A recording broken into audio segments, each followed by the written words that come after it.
Hello guys, today I will tell you 4 ways to earn money online. 1. Retail products. Retail products are physical goods that are sold to consumers through various channels such as stores or online platforms. 2. Dropshipping. Dropshipping is a retail method where stores sell products without keeping them in stock. Orders are fulfilled by a third party, reducing inventory management for the seller.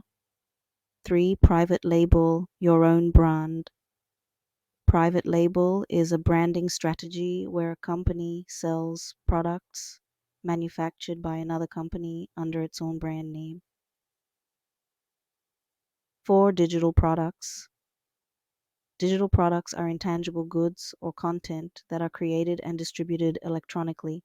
These products can include items such as ebooks, software, online courses, digital art, music, videos, templates, and more.